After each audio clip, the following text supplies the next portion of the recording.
주님은 다시 사셨습니다. 영적으로 사신 것이 아니라 몸을 가지고 주께서는 부활하셨음을 믿습니다. 그리고 지금도 저 하늘에 몸을 가지고 하나님의 보좌 우편에 앉아 계심을 우리가 믿습니다. 이 중요한 믿음의 고백을 우리가 바르게 할 수 있기 위해서 우리가 무엇보다 주의 말씀을 통해서 주님의 부활의 의미를 우리가 바르게 알고 또 마음속 깊이 새기기를 원합니다. 이 시간 주의 말씀을 통하여서 주께서 부활하신 그 부활의 의미들을 우리에게 깨우쳐 주시옵소서. 예수님 이름으로 기도합니다. 아멘.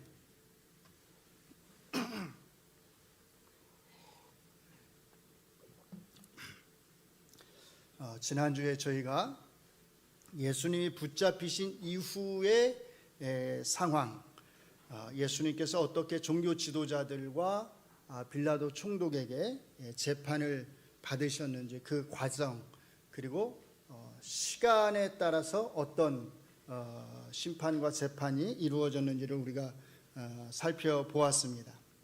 오늘은 이제 부활주일이고 그래서 예수님의 이 부활에 대해서 우리가 생각해 보려고 해요. 특별히 예수님의 부활이 믿을만한 건지에 대해서, 얼마나 믿을만한 건지에 대해서 우리가 한번 생각해 보려고 합니다.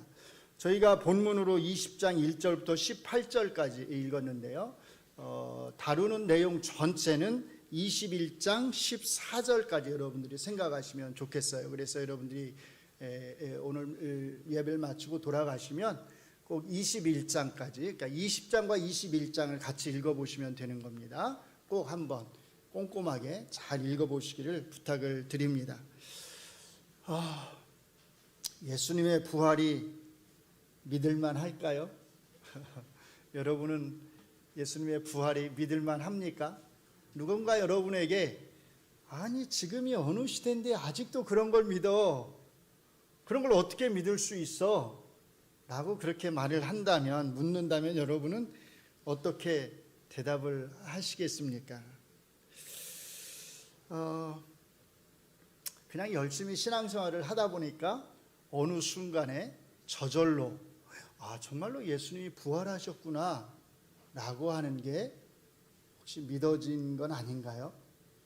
물론 그럴 수 있어요. 그것도 아주 좋은 믿음입니다. 근데 이제 여기 하나만 수정을 하면 돼요. 저절로라고 하는 표현이에요. 사실은 저절로 믿어진 것이 아니라 여러분의 그 마음 속에 계시는 그 성령님께서 여러분들의 마음을 움직이시고 여러분들을 설득해서 여러분들이 믿도록 해주신 거예요. 그냥 저절로 믿어지는 믿음이란 사실은 없습니다. 서로 그런 믿음이 있다 할지라도 그런 믿음은 오래 갈 수가 없어요. 근데 여러분들이 정말로 그런 주님의 부활에 대한 확고한 믿음이 있고 그 믿음이 오래 지속되었다고 하는 것은 여러분들이 그걸 그냥 저절로 믿은 것이 아니라 성령님께서 여러분의 마음을 움직이셔서 여러분을 설득해서 믿도록 하셨다는 것입니다.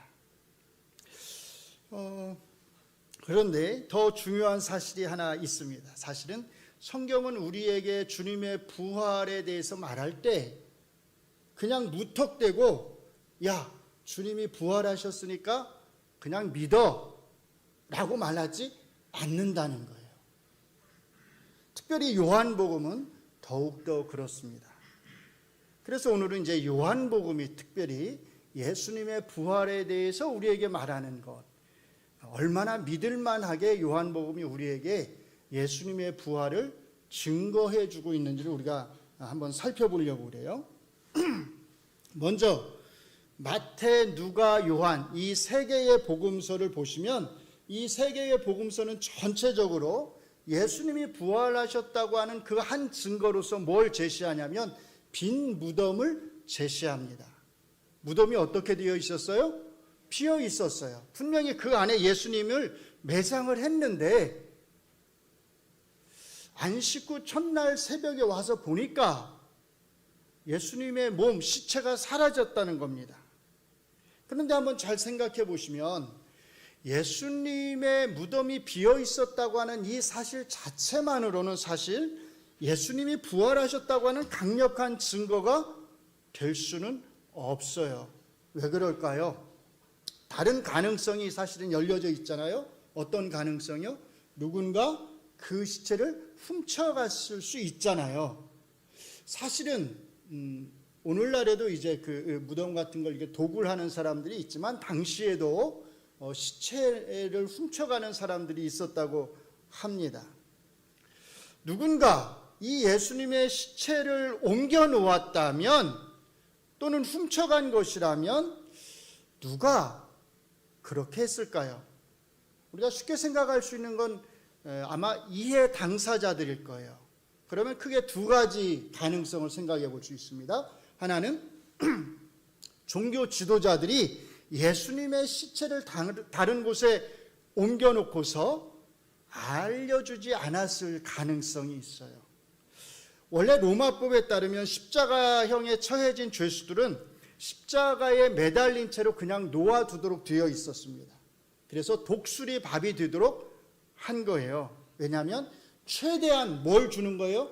모욕을 주는 겁니다. 수치를 주는 겁니다. 그래서 다시는 로마에 대항해서 일어나지 못하도록, 저항하지 못하도록 최대한 무섭게 하고 수치를 주는 거예요. 그런 효과를 노리는 거죠. 유대인들 역시 사실은 마찬가지입니다. 십자가형을 당하고 죽은 죄인들에 대해서는 이건 분명히 하나님의 저주를 받은 게 분명하니까 이 사람들을 부정하게 여겨서 이 사람들을 정상적으로 매장하지 않고 사실은 이 사람들만 따로 매장하는 곳이 예루살렘 성 밖에 있었습니다. 그런데 유독 예수님의 이 시체만 아리마대 사람 요셉이 그리고 니고데모가 함께 협력해서 한 번도 매장한 적이 없는, 누군가를 둔 곳이 없는 곳에다가 예수님을 따로 모신 거예요. 그러니까 종교 지도자들 입장에서는 이게 굉장히 불쾌했을 수도 있을 겁니다. 그러니까 밤에 몰래 사람들을 시켜서 예수님의 시체를 다른 곳에 옮겨 놓았을 수도 있다라는 겁니다. 그런데 만약에 이것이 사실이라면 한 가지 문제가 있어요. 예수님의 제자들이 예수님이 부활하셨다고 막 외치면서 전하고 다닐 때 왜 이 사람들은 야 그렇지 않아라고 하면서 어떻게 하면 되죠? 옮겨놓은 예수님의 시체를 증거로 보여주면 되잖아요. 그러면 잠잠해질 수 있는데 이 사람들이, 예수님의 제자들이 예수님의 부활을 증거하면서 예루살렘과 유대와 사마리아를 막 다 시끄럽게 만들고 있는데 예수님의 몸을 내놓지 못했다는 겁니다. 두 번째 가능성이 있어요. 종교 지도자들이 아니라면 예수님의 제자들이 예수님의 시체를 다른 곳에 숨겨놓고서 예수님이 부활하셨다고 주장했을 수 있습니다. 마태복음은 실제로 이런 가능성에 대해서, 이런 소문에 대해서 우리에게 말해주고 있어요. 예수님이 무덤에 매장되신 다음 날 안식일에 대제사장들과 바리새인들이 빌라도에게 찾아가서 이렇게 말합니다. 제가 읽어드릴게요. 주여, 저 속이던 자가 살아있을 때 말하되 내가 사흘 후에 다시 살아나리라 한 것을 우리가 기억하노니 그러므로 명령하여 그 무덤을 사흘까지 굳게 지키게 하소서. 그의 제자들이 와서 시체들을 도둑질하여 가고 백성에게 말하되 그가 죽은 자 가운데서 살아났다 하면 후의 속임이 그 전보다 더 클까 하나이다. 빌라도 총독에게 와서 종교 지도자들이 하는 말이에요. 재밌는 건 뭐죠? 예수님이 내가 사흘 후에 다시 살아날 거야 라고 말씀하신 것에 대해서 제자들은 전혀 믿지도 않고 생각도 못하고 있는데 누가 그거를 생각하고 있어요? 종교 지도자들이 그거를 기억하고 있었다는 거예요. 그래서 빌라도 총독을 찾아가서 이자가 이렇게 말을 했는데, 그래서 병사들을 보내서 사흘 동안 이자가 말한 그 기간 동안 그 무덤을 지키게 해달라고 한 것입니다. 그래서 병사들을 그 무덤 앞에 세운 거예요. 이런 상황 속에서 정말로 예수님의 제자들이 그 시체를 훔쳐갈 수 있었을까요? 제자들이 예수님의 시체를 훔쳐가고자 했다면 제일 먼저 어떻게 해야 돼요? 이 무덤을 지키는 병사들과 싸워서 이겨야 하잖아요. 근데 우리가 아는 것처럼 예수님이 잡히실 때 제자들의 모습은 그럴 만한 능력이 없는 굉장히 연약한 모습이었습니다. 어떤 사람은 또 이렇게 생각할지 몰라요. 11명의 제자들이 함께 우리가 속된 말로 떼거지로 몰려가서 이 병사들을 이기고 쓰러뜨리고 그 시체를 훔쳐간 게 아닌가? 이렇게 생각할지도 모르겠어요. 그런데 우리가 마태복음 28장 11절을 자세히 읽어보면 이렇게 말을 합니다. 여자들이 갈 때 부활하신 이후 상황이에요. 경비병 중 몇째, 즉 예수님의 무덤을 지키던 그 병사들 중에 몇 사람이 성에 들어가서 예루살렘 성 안으로 들어가서 이 모든 일을 대제사장에게 알렸다. 자, 여기 중요한 표현이 있어요. 경비병 중, 병사들 중에 몇 명이라고 하는 표현이에요. 자, 이 표현을 잘 생각해 보시면 적어도 무덤을 지킨 병사들이 몇 명 정도 되었을까요? 두세 명은 아니었을 거예요. 병사들 중 몇 명이 이랬으니까 대제사장들에게 간 병사가 몇 명이란 말은 한 3명 정도는 되지 않겠어요? 그러면 간 사람들이 있을 거고 남은 사람들이 있다고 하니까 또 남은 사람들이 한 2명 남았다고 한다면 최소한 한 5명 정도는 예수님의 무덤을 지키지 않았을까라는 생각이 듭니다. 마태복음은 이 보고를 받고서 대제사장들이 군병들을 돈으로 매수해서 야, 제자들이 밤에 와가지고 몰래 훔쳐갔다고 해, 이런 소문을 퍼뜨렸다라고 말을 합니다. 그런데 조금만 생각해 보면 사실 이런 소문은 어떻게 보면 자기 얼굴에 누워서 침 뱉는 격이에요. 왜냐하면 병사들이 자기들 스스로 뭐 했다는 거예요? 보초를 제대로 못 썼다는 거잖아요. 뿐만 아니라 이것은 너무나 터무니없는 것인 것을 쉽게 알 수 있어요. 왜냐하면 최소한 5명의 병사가 보초를 섰다면 그들이 한꺼번에 다 잠을 잘 수 있을까요? 우리 남자분들은 군대 갔다 오신 분들은 쉽게 알 수 있을 거예요. 군대에서 보통 보초를 몇 명이 서냐면 2명이 서요. 2명이 서면 1명은 잡니다. 누가 자겠어요? 고참은 자는 거죠. 자면서 야, 내가 잘 테니까 너 졸지 말고 잘 쓰고 있어. 누가 나오면 바로 알려야 돼 하고 이제 편하게 자거든요. 쫄병은 잘 수가 없어요. 잘 지켜보고 있어야지. 더구나 종교 지도자들은 제자들이 예수님의 시체를 훔쳐갈 수도 있다고 생각을 했어요. 그러니까 이 병사들로 하여금 무덤을 지키도록 할 때 뭐라고 말했겠어요? 분명히 경고를 했겠죠. 야, 예수라고 하는 자가 3일 만에 다시 살아난다고 했으니까 혹시 제자들이 와서 훔쳐갈지 모르니까 어떻게 해라? 졸지 말고 잘 지켜야 된다. 이렇게 분명히 경고를 했을 것입니다.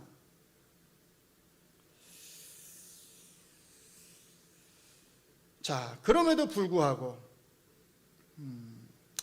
이것까지 우리가 양보를 해서 몇 명이 지켰든지 간에 5명이 지켰든 아니면 2명이 지켰든 그 사람들이, 그 병사들이 다 잤다고 한번 생각을 해보세요. 이들이 어디서 잤을까요? 한쪽 저쪽에 가가지고, 무덤은 여기인데 저 한쪽에 가가지고 따로 잤을까요? 어디서 잤겠어요? 이 병사들이 어디서 잤겠어요?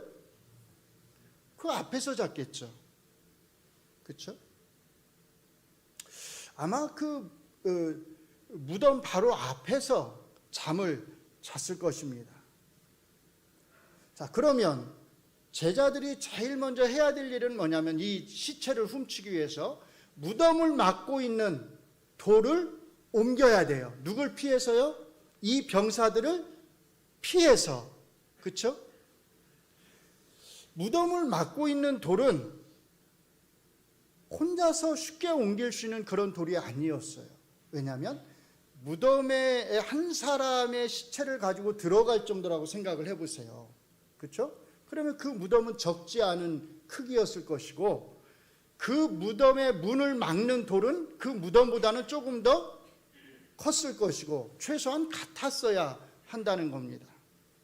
그런데 제자들이 아주 조용하게 그 앞에서 자고 있는 병사들을 피해서 그들이 깨어나지 않도록 그렇게 이 시체를 훔쳐갈 수 있었겠는가 하는 거예요. 그게 가능하다고 생각을 하세요? 그 큰 돌을 그들이 모르게 그들을 깨우지 않은 채로 그렇게 훔쳐갈 수 있다라고 하고 그렇게 주장하는 것 자체가 사실은 자기 모순을 가지고 있는 터무니없는 주장이라고 하는 것을 우리가 조금만 생각해 보면 알 수 있습니다. 자, 그런데 이것까지도 또 양보를 해요. 이것까지도 우리가 양보를 해서 설사 정말로 제자들이 예수님의 시체를 훔쳐갔다면 제자들은 자기들이 훔쳐간 그 예수님 부활하지 않고 그냥 십자가에서 죽는 것으로 끝난 그 예수님을 위해서 자기들의 남은 삶과 목숨을 바칠 수 있겠느냐 하는 겁니다. 여러분이라면 그렇게 하시겠습니까? 그렇게 한다고 해서 제자들이 얻은 유익이 뭐죠? 그들은 예수님의 부활을 증거함으로 말미암아서 아무런 유익을 얻은 게 없어요. 오히려 뭐만 받았어요? 핍박과 고난만 받았습니다.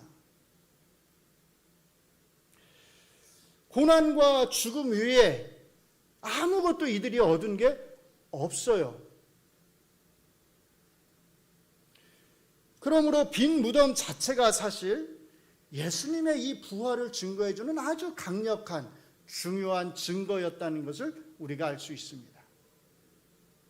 그런데 사실 또 이것만이 아니에요. 특별히 오늘 본문, 우리가 읽은 이 본문에는 이 빈 무덤 안에, 이게 중요해요. 어디예요? 빈 무덤 안에 예수님이 정말로 부활하셨다고 하는 것을 확실하게 보여주는 결정적인 증거가 있습니다. 우리가 이 말씀을 그냥 대충 읽어가서 사실 이게 무슨 뜻인지, 이게 얼마나 중요한 말씀인지 잘 모르는데 잘 살펴보시면 이 빈 무덤 안에 얼마나 결정적인 증거가 있었는지를 알 수 있어요. 자, 6절부터 8절을 우리가 같이 한번 읽어보겠습니다. 6절부터 8절까지요. 자, 시작. 시몬 베드로는 따라와서 무덤에 들어가 보니 세마포가 놓였고 또 머리를 쌌던 수건은 세마포와 함께 놓이지 않고 딴 곳에 쌌던 대로 놓여 있더라. 그때야 무덤에 먼저 갔던 그 다른 제자도 들어가 보고 믿더라. 자, 첫 번째요. 세마포가 놓여 있었다 이렇게 말해요. 어디에 놓여 있었다는 뜻일까요? 세마포가 뭐냐면 예수님의 몸을 감쌌던 걸 말하는 거예요. 그 세마포가 놓여 있었는데 어디에 놓여 있었다는 걸까요? 예수님의 몸을 감쌌던 그곳에 그대로 그 상태로 놓여 있었다는 거예요. 그 다음에 뭐라고 말하냐면 머리를 쌌던 수건은 세마포와 함께 있지 않았다 이렇게 말을 해요.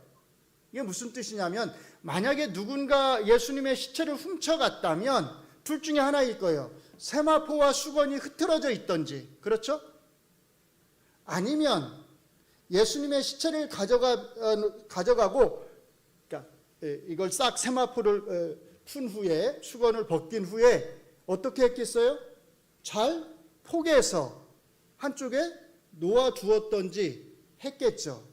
그런데 흐트러져 있지도 않고 이게 잘 개어져 있지도 않고 어떤 상태로 있었다고 말하냐면 예수님의 세마포가 예수님의 몸을 감싸고 있던 그곳에 그 상태로 그대로 있었다 이렇게 말을 하는 거예요. 그게 세 번째. 이제 보시면 머리를 쌌던 수건은 딴 곳에 쌌던 대로 놓여 있었다. 세마포가 그곳에 그대로 놓여 있었던 것처럼 예수님의 머리를 쌌던 수건 역시도 딴 곳에, 여기 딴 곳은 머리를 쌌던 그곳을 말하는 거예요. 세마포하고 다른 곳에 그곳에 그대로 놓여 있었다는 거예요. 이게 재밌는 게 또 뭐냐면 두 천사가 나타나죠. 어디에 앉았다고 그러죠? 하나는 머리 쪽에, 하나는 발 쪽이잖아요. 자, 이건 제 생각인데 왜 머리 쪽과 발 쪽에 앉았을까요? 예수님의 세마포와 수건이 예수님이 누우셨던 그대로 어떻게 해요? 있으니까 세마포 위에 앉을 수는 없잖아요. 이해되시나요? 그러니까 이 상태 그대로 있는 거니까 머리 쪽과 발 아래쪽에 앉았다 이렇게 말을 하는 겁니다. 자, 정리를 하면요, 6절과 7절 말씀은 한마디로 말하면 이런 거예요. 예수님의 몸을 쌌던 그 세마포가 그대로 있고 머리에 수건이 그대로 있었다고 하는 것은, 여러분들 옛날에 사랑과 영혼이라고 하는 그 영화를 보신 분들은 그거 떠올리시면 돼요. 몸은 그대로 있는데 뭐만 쏙 빠져나가요? 영혼만 쏙 빠져나가잖아요. 그런 거 보신 적 있죠? TV나 그 영화 같은 데에서. 이게 지금 마치 그와 같은 거예요.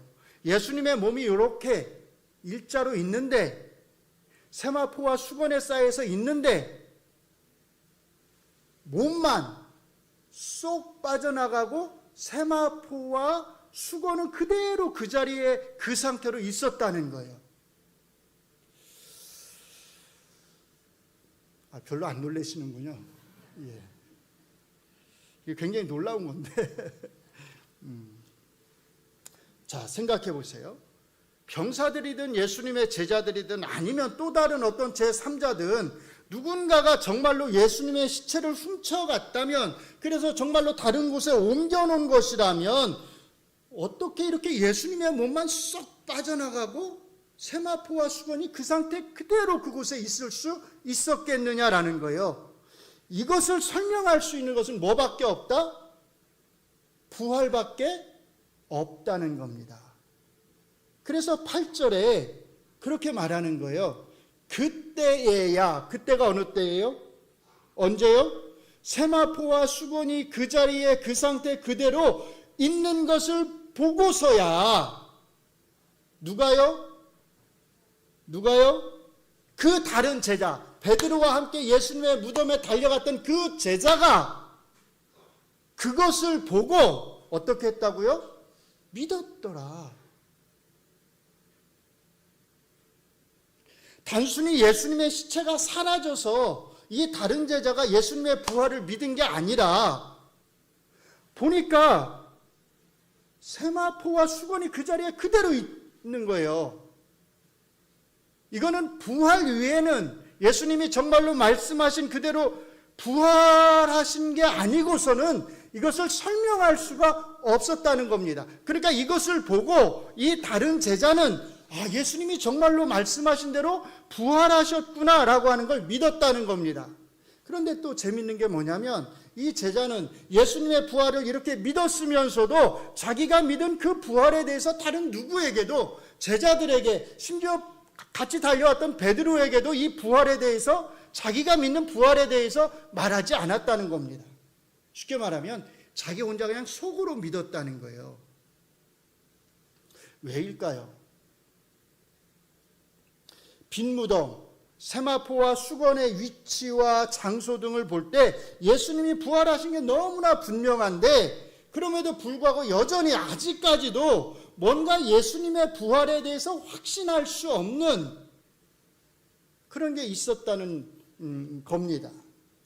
왜냐하면 그런 부활을 자기가 지금까지 경험한 적도 없고 들어본 적도 없거든요. 증거가 있으니까, 분명한 세마포와 수건의 증거가 있으니까 믿지 않을 수는 없는데, 그렇다고 남에게 자신 있게 이것을 말할 수도 없었다는 겁니다. 자기의 믿음에 대해서 다른 사람들에게 말해봐야 그 사람들이 믿을까요? 믿지 않을 게 뻔했기 때문입니다. 제가 요한복음을 볼 때, 요한복음이 예수님의 부활에 대해서 우리에게 말하는 중요한 첫 번째 특징이 바로 이것입니다. 빈 무덤과 함께 예수님의 몸을 감쌌던 세마포와 머리를 감쌌던 수건을 부활에 대한 아주 강력한 증거로서 우리에게 제시하고 있고, 또 그것을 통해서 다른 한 제자가, 사실은 요한복음을 쓴 저자일 텐데, 그 예수님의 부활을 정말로 믿었다는 겁니다. 그리고 이런 실제적인 역사적 증거에 근거해서 사실은 우리는 부활을 믿는다는 겁니다. 그런데 이것이 다가 아닙니다. 예수님의 부활과 관련해서 요한복음이 가진 두 번째 특징이 있어요. 그게 뭐냐면 목격자들입니다. 부활과 관련해서 요한복음은 다른 복음서들에 비해서 다수의 목격자들을 우리에게 제시합니다. 한번 표를 보시죠. 정리하면 이렇게 돼요. 제가 따로 읽지는 않겠습니다. 두 가지 특징이 있어요. 첫째로, 예수님이 부활하신 후에 나타난 날을, 때를 정확하게 언급을 합니다.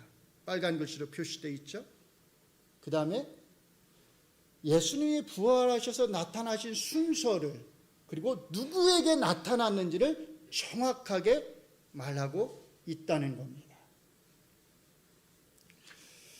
그래서 이 요한복음에 따르면 모두 몇 번 나타나셨어요?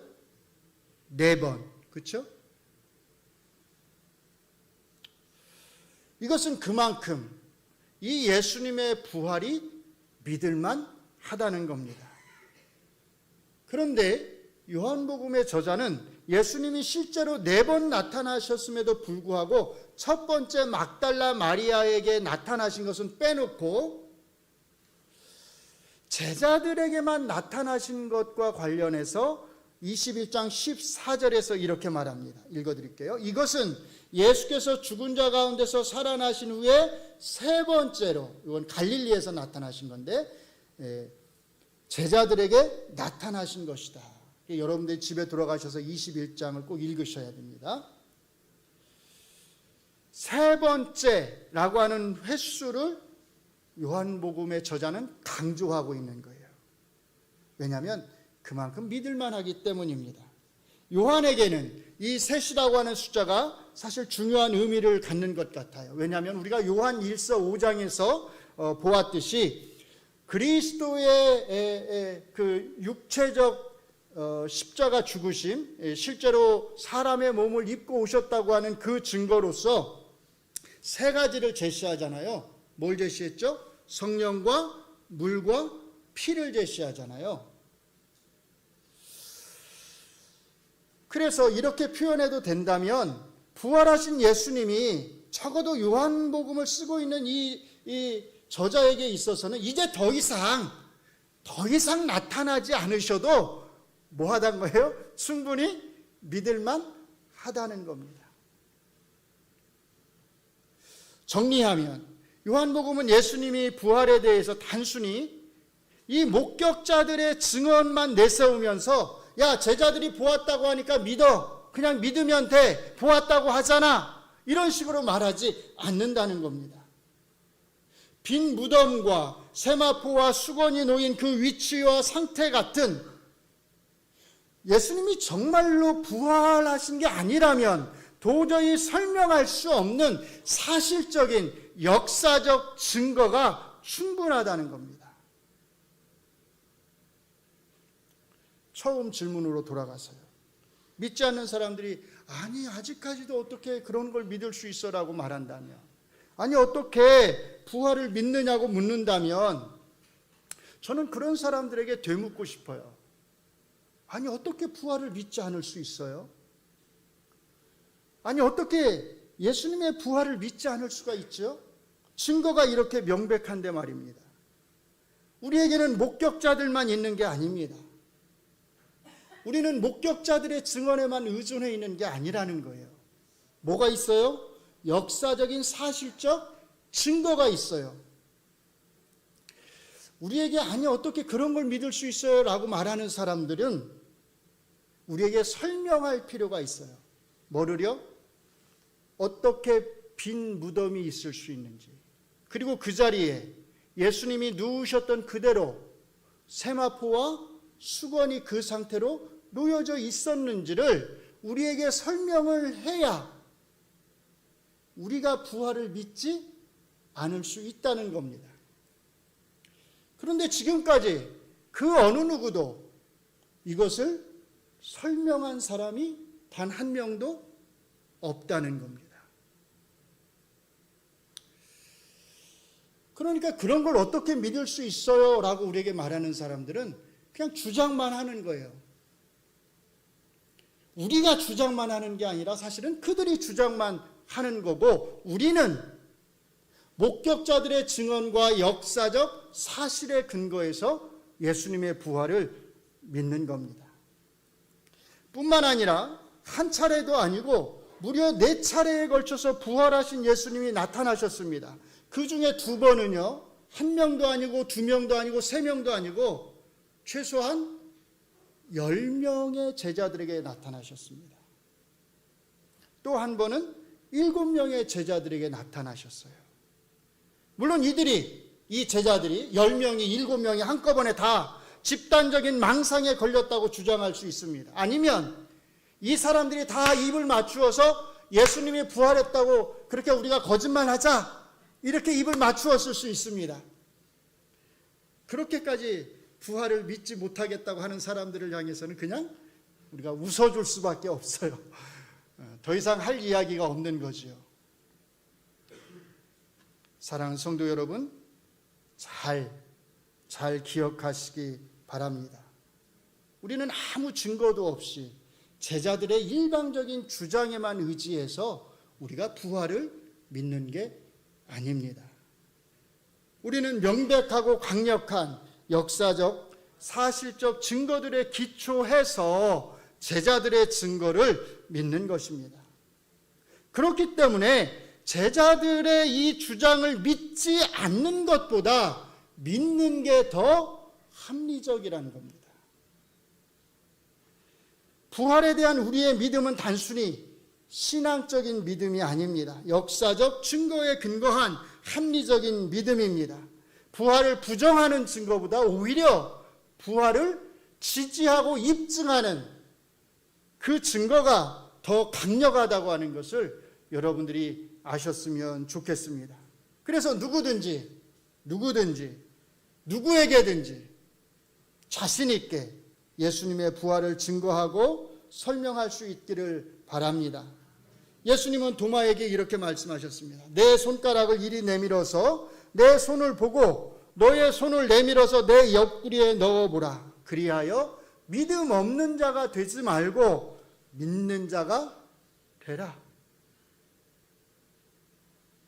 우리는 도마처럼 예수님의 손가락을 또는 예수님의 손을 또는 예수님의 옆구리를 보고서 믿을 수는 없습니다.